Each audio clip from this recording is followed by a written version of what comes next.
ئینسان کە نەخۆش بوو حەقە زۆر زکری خوا بکە. زکری خوا ئەگەر خوا ئەجەلتی نەهێنابێ باوەڕکەن برایە زۆر جار ئەبێتە مای شیفا.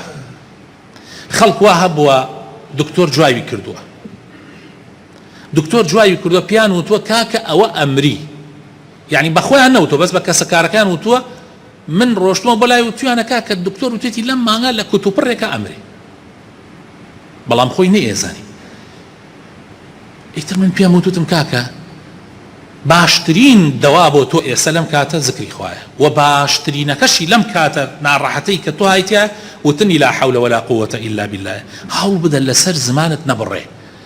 معنای لا حول ولا قوة إلا بالله يعني خوایە من هیچ هەوڵ و توانا و هێزێکم نییە ئیلا بە تۆ نەبێ. خوایە تۆ خاوەنی، تۆ نەخۆشی تۆ ئەیهێنی، شیفا تۆ ئەیهێنی، ئەوە من خۆم تەسلیمی تۆ کرد.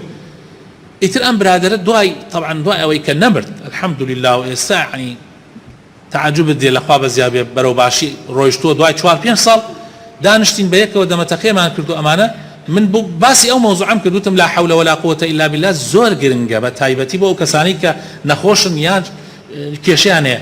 وتی مام سەبیرت دێ بە لە ئەوە ئەو کاتە سەرەتای نەخۆشیەکەی من باوەڕکە تا ئێستا ئەو زکرە لەسەر زمانمە، تا ئێستا ئەو زکرە واش هەستەکەم شیفا هۆکارەکە ڕاستە لەوانێت دەوا چی هۆکار بێ، بەس هەستەکەم ئەو زکرە هۆکاری سەرەکی شیفاکەی منە.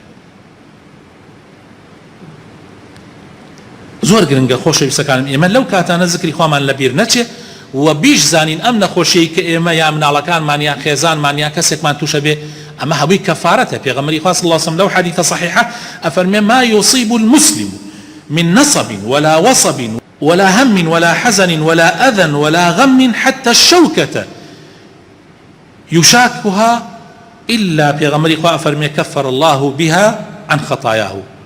يعني هر بارك نخوشي ناڕەحەتی هەم خەفەت هەر شتێک کە تووشتە بێت تەنانەت دڕکێک کە ئەچێتە پێتە ئازارێکت تووشەکات دڕکێک دەرزیەک یان هەر شتێک پێغەمبەری خوا صلی الله علیه وسلم ئەفەرمێ إلا ئەبێتە کەفارەتی گوناحەکانت.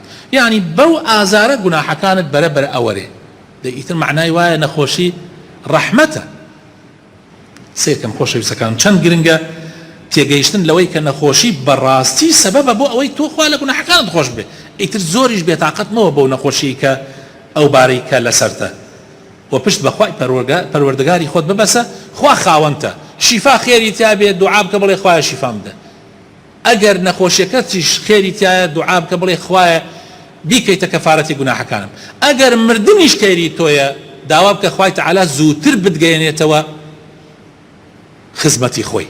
پێغەمبەری خوا صلی الله علیه وسلم کە نەخۆش کەوت جبریل عەلەیه السلام هات بۆ لای فەرمووی ئەی پێغەمبەری خوا ئەی محەممەد خوا مخەیەرتی کردووە لە بەینی هەڵبژاردن و مانەوەت لە دنیا و لە بەینی گەیشتن بە پەروەردگار کامیان تەوێ. پێغەمبەری خوا صلی الله علیه وسلم فەرمووی الرەفیق الأعلا، فەرمووی ڕەفاقەتی پەروەردگار، هاوڕێتی پەروەردگار.